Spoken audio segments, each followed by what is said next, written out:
అధ్యక్ష, ధన్యవాదాలు అధ్యక్ష. మొన్న 15వ తారీఖు శుక్రవారం శాసన మండలిలో ఒక సభ్యుడు అడిగిన ప్రశ్నకు సమాధానంగా మైనింగ్ మినిస్టర్ గారు కొల్లు రవీంద్ర గారు అక్కడ ఒక సమాచారం చెప్పారు అధ్యక్ష. అది నా హక్కులకు భంగంగా, అలాగే నా పొరుగుకు భంగంగా నేను భావిస్తా ఉన్నాను. దాని మీద వివరణ కావాలని చెప్పి ఈ సభలో అడుగుతా ఉన్నాను అధ్యక్ష. మైలవరం నియోజకవర్గ పరిధిలో ఉన్నటువంటి వెలగలేరు, కొత్తూరు, తాడేపల్లి, వేమవరం తదితర గ్రామాల్లో మైనింగ్ జరిగిన దాంట్లో గత శాసనసభ్యుడి ప్రమేయం ఉందని చెప్పి మంత్రి గారు ఒక సభ్యుడి ప్రశ్నకు సమాధానంగా చెప్పారు. నాకు ఏ రకమైనటువంటి ప్రమేయం లేదు. రెండు, నా మీద ఏ రకమైనటువంటి ఎంక్వైరీలు జరగలేదు. ఏ విజిలెన్స్ ఎంక్వైరీలు కూడా నా పేరు రాలేదు. కానీ మంత్రి గారు అక్కడ విజిలెన్స్ ఎంక్వైరీ చేశామని చెప్పి చెప్పడం జరిగింది. మంత్రి గారికి అధికారులు తప్పుడు సమాచారం ఇచ్చారా, లేకపోతే మంత్రి గారు పొరపాటు పడి ఆ మాట మాట్లాడారా, ఏం జరిగిందో వివరణ ఇవ్వాలి. ఆ వివరణ మీద అంతేకాకుండా మండలిలో ఏమైతే జరిగిందో అది రికార్డుల నుంచి తొలగించాలి అధ్యక్ష. దయచేసి మంత్రి గారు కూడా సభలోనే ఉన్నారు. నా గౌరవాన్ని, పొరుగుని, లేకపోతే కనుక అది ఏం జరిగిందో ఒకవేళ పొరపాటు జరిగిందని కనుక మంత్రి గారు భావిస్తే విచారణకు వేయాలి. ఈ విషయాన్ని మీ ద్వారా నేను డిమాండ్ చేస్తా ఉన్నాను అధ్యక్ష. గౌరవ సభ్యులు వసంత కృష్ణప్రసాద్ గారు అయితే అక్కడ కూడా మేము ఒక క్లారిఫికేషన్ ఇవ్వాలి కాబట్టి, ఎందుకంటే ఆ సభలో జరిగింది ఇక్కడ చెప్పండి, జస్ట్ ఒక క్లారిఫికేషన్ ఇస్తున్నాం అధ్యక్ష. యాక్చువల్గా ఏంటంటే గ్రావెల్లో ఆ రోజున వచ్చినటువంటి ప్రశ్నలో గ్రావెల్లో అవినీతి జరిగింది, దోపిడీ జరిగిందని చెప్పి సభ్యులు అడిగినటువంటి ప్రశ్నకి సమాధానం చెప్పడం జరిగింది అధ్యక్ష. దాంట్లో పోలవరం కెనాల్ అంటే చాలా కాన్స్టిట్యున్సీలు ఉన్నాయి అధ్యక్ష. పోలవరం కెనాల్ కింద మనకి గొల్లపూడి దగ్గర నుంచి స్టార్ట్ చేసుకున్నట్టయితే రాజమండ్రి పోలవరం వరకు చాలా కాన్స్టిట్యున్సీలు ఉన్నాయి. అక్కడ నేను చెప్పిన దాంట్లో పోలవరం కెనాల్ అక్కడ ఒక మాజీ శాసనసభ్యుడు పాత్ర ఉందనేది ప్రాథమిక విచారణలో వచ్చింది. దాని మీద విజిలెన్స్ ఎంక్వైరీ అయిన తర్వాత సిబిసిఐడికి అప్పచెప్పి వాళ్ళ మీద చర్యలు తీసుకోవడం జరుగుతుందని చెప్పడం జరిగింది అధ్యక్ష. అంతేగాని ఎక్కడ నేను మనుషుల పేర్లు కానీ ఎక్కడ కూడా నేను ప్రస్తావించలేదు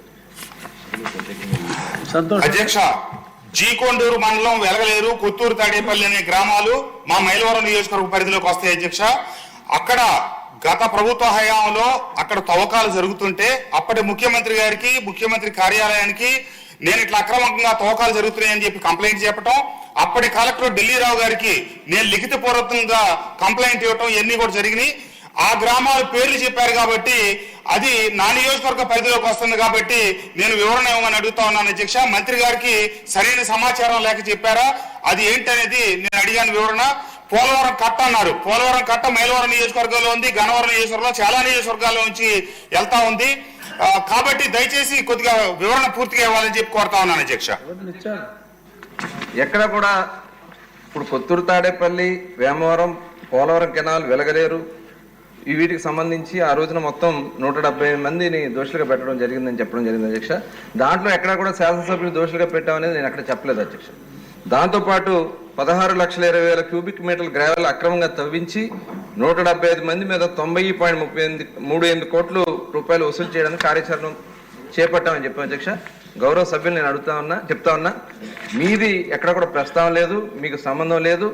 దీంట్లో సంబంధం ఉన్నటువంటి గన్నవరం శాసనసభ్యుల మీద చర్యలు తీసుకోవడానికి మటుకి మాజీ శాసనసభ్యులు, గన్నవరం మాజీ శాసనసభ్యులు దాని మీద ఎందుకంటే ఆయన పాయింట్లు ఒకటి కాదు, అక్కడ బ్రహ్మలింగ చెరువు చాలా ఉన్నాయి అధ్యక్ష. వాళ్ళు అదే పని మీద ఉన్నారు. ఇవాళ కూడా మా శాసనసభ్యుల వారు కూడా అక్కడి నుంచి తీయడానికి ముందు విచారణ పూర్తయితే కానీ తీయడానికి వీల్లేదని కూడా వారు కఠినంగా ఉన్నారు అధ్యక్ష. కాబట్టి వర్క్లు డిలే అవుతున్న ఉద్దేశంతో తొందరగా విచారణ పూర్తి చేసి దీని మీద చర్యలు తీసుకోవాలని చెప్పడం జరిగింది అధ్యక్ష. గౌరవ శాసనసభ్యుల్ని అన్నిదా భావించొద్దని కూడా తెలియజేస్తాను అధ్యక్ష. కృష్ణప్రసాద్ గారు, అందరూ శాంతించారు, మీరు శాంతించండి, కూర్చోండి, ఇంకా లేదు. కేఎస్ఎన్ఎస్ రాజు గారు. అధ్యక్ష, ధన్యవాదాలు అధ్యక్ష. మా చోడవరం నియోజకవర్గంలో Chodavaram cooperative sugars limited Kovada అని చెప్పి కోఆపరేటివ్ షుగర్ ఫ్యాక్టరీ ఉన్నది అధ్యక్ష. మన ఇప్పుడున్న ఆంధ్రప్రదేశ్ రాష్ట్రంలో కాకుండా గతంలో కంబైన్డ్ స్టేట్లో కూడా ప్రాఫిటబుల్గా జరిగినటువంటి నడిచినటువంటి షుగర్ ఫ్యాక్టరీ అధ్యక్ష.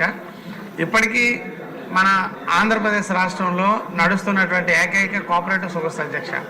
అయితే నేను తమ ద్వారా ప్రభుత్వాన్ని కోరేది, ఇప్పుడు షుగరు ఇండస్ట్రీ బాగలేదు, బాగా నష్టాలు ఉంది కాబట్టి హ్యాండ్ హోల్డింగ్ ప్రభుత్వ సహాయం మాకు కావాలి కాబట్టి మేము కోరేది ఒకటే అధ్యక్ష.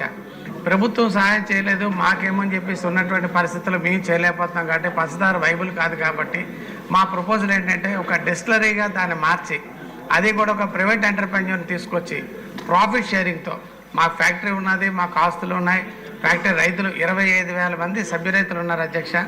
సుమారు ఒక 2,000 మంది కార్మికులు ఉన్నారు.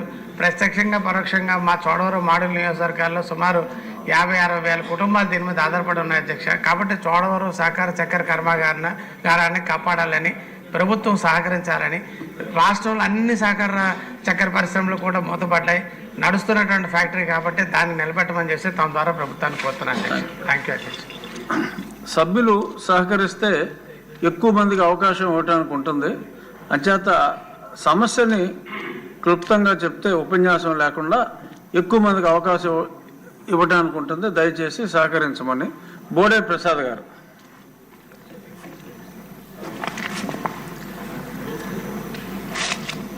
అధ్యక్ష,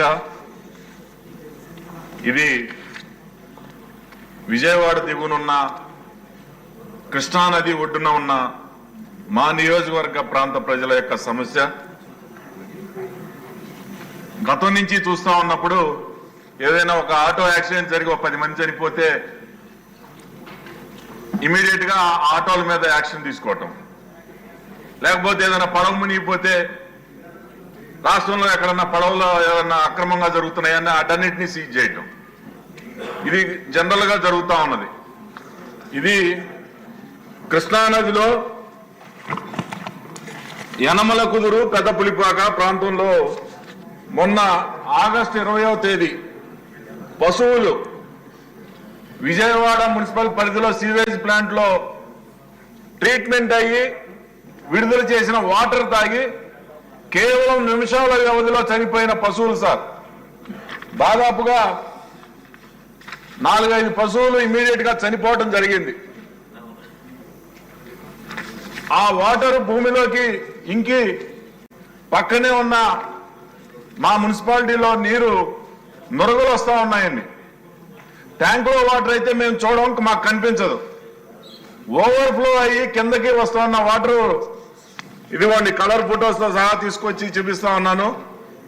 నురగలు వచ్చి మా ప్రాంతంలో ఈ వాటర్ సప్లై చేస్తా ఉంటే స్నానాలు చేయడానికి కూడా భయపడుతున్నారు ప్రజలు. ఏదైనా ప్రమాదం జరిగి ఈరోజు పశువులు చనిపోయినాయి, మనుషులు చనిపోతే ఎంత ప్రమాదమో ఒక్కసారి మున్సిపల్ శాఖ మంత్రి గారికి కూడా తెలియచేయడం జరిగింది. ఇప్పుడే చెప్తే వాటర్ ట్రీట్మెంట్ అయిన వాటర్ తాగితే చనిపోవు కదా అని చెప్పి ఆయన చెప్పారు. నేను ఈ పశువులు చనిపోయినప్పుడు ఆ ప్రాంతానికి వెళ్తే ఆ నీరు ఏదైతే పారుదలవుతుందో ఆ ప్రాంతంలో గడ్డి కూడా ఎండిపోయింది సార్.